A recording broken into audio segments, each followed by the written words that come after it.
right, welcome to part 2 of the no-knead whole wheat loaf that we're going to be making. Per part 1's video, it's been about 18 hours since our mixture has been sitting in the bowl, covered. I've uncovered it. It looks great. And next we'll be flouring it up, forming it. It's no knead, so you don't need to knead it at all. And then I'm also going to go over a nice little scoring technique and whatnot. The first step is to preheat your oven to 475 degrees. And you want to take that cast iron pot that I mentioned in the first video, lid and all, and you want to put that pot in the oven as it preheats and let that heat up the full amount. I just hit 475. The beep happened right before I started this video. So once we're done forming this, we can pop that bad boy in and get that going. You can line the Dutch oven with some parchment paper, or put the ball on the parchment paper and dump it in. When the time comes, cover it and put it in for the first segment.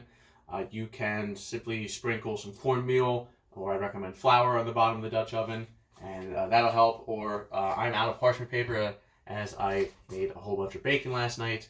I used it up for that in the oven when I made my McMuffin, my freshly made English muffins for my future wife, which, by the way, she loved, and you should definitely check out that video. They turned out great.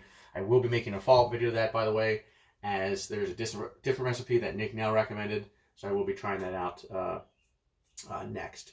So I am using aluminum foil, not the deal, but no real big difference. I'm not going to be spraying it. I will just be covering it with some flour. So I'm going to actually bring the camera over here because this is an interesting technique, especially since it's no knead. Let me just pop away here.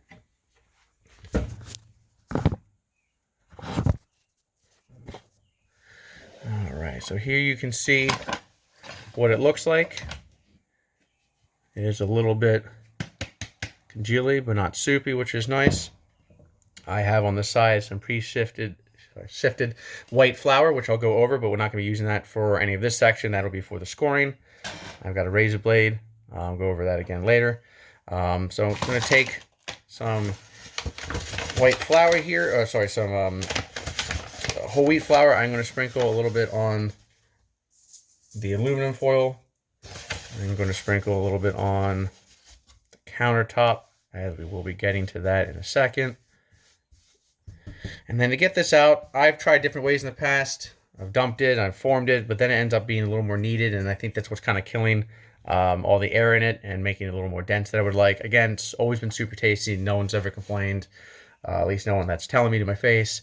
I finally went on to the website where I found this recipe, found that there is a related video, so I'm going to try her technique, which basically is, give me 1 second, I'll pull a bowl aside here and put some additional flour in it. That way I can pull from this after I get my hands dirty.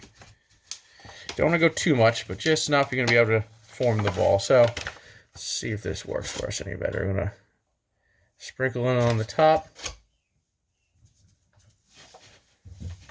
Put this to the side. And we're going to start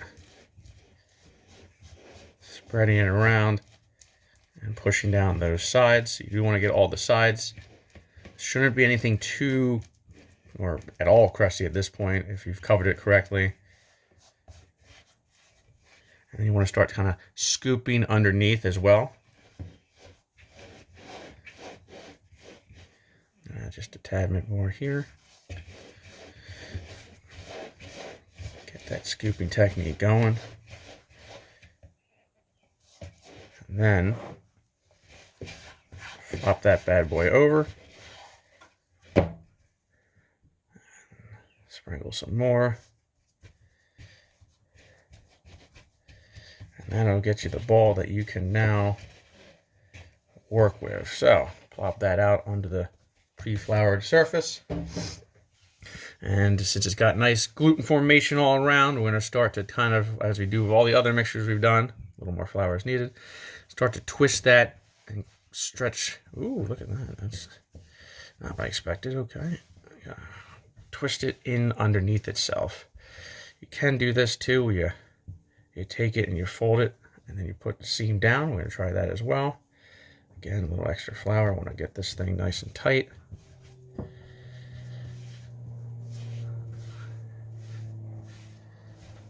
See, as I'm scooping underneath, creating that seal on the top, making a nice ball and making it nice and round on the top there.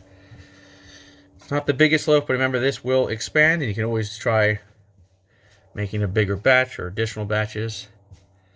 That's looking pretty good. Look at that. All right, so we're going to transfer this over to the aluminum foil.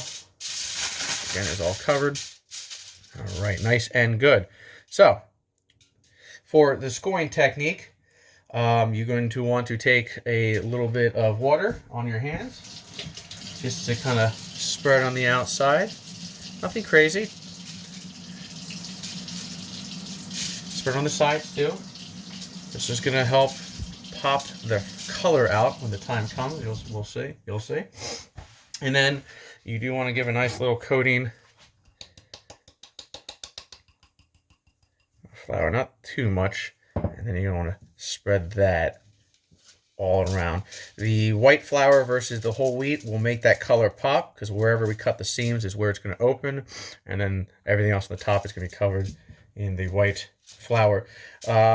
I've heard you could use, if you want more of a consistent white or something that stays a little more white after baking, you could use rice flour. I've not yet tried that.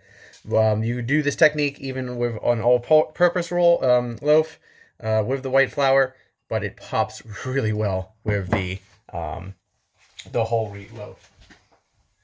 Then you're going to want to take your scoring tool.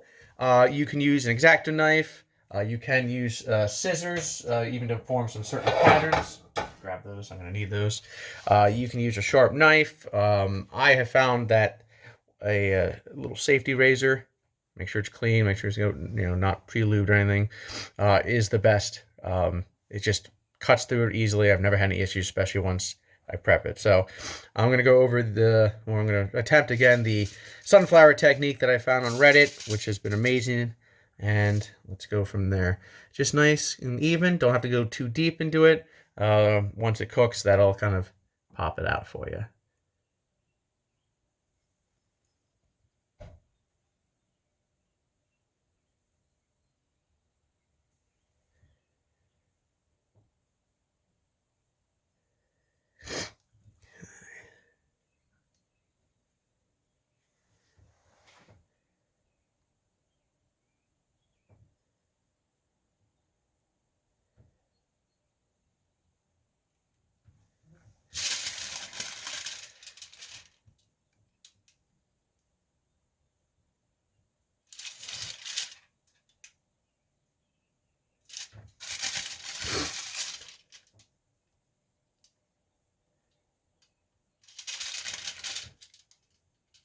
Not the best, but have some fun with it. Put a couple extra patterns.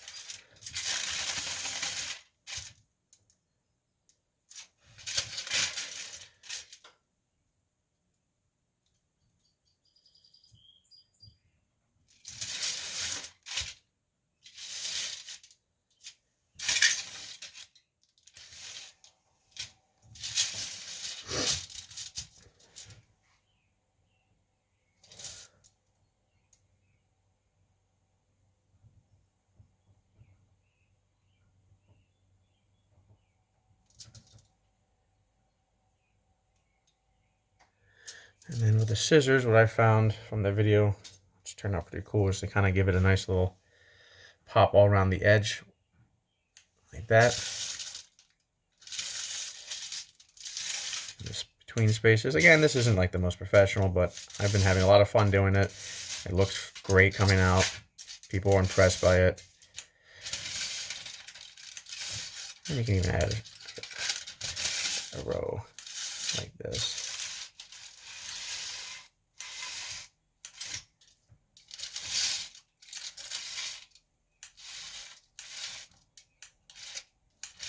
All right, there we go. So that is that.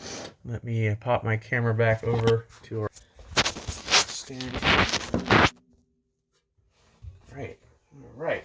So we are prepared now to do the next step, which is to grab my other oven mitt here. I'm going to want to pull the cast iron out.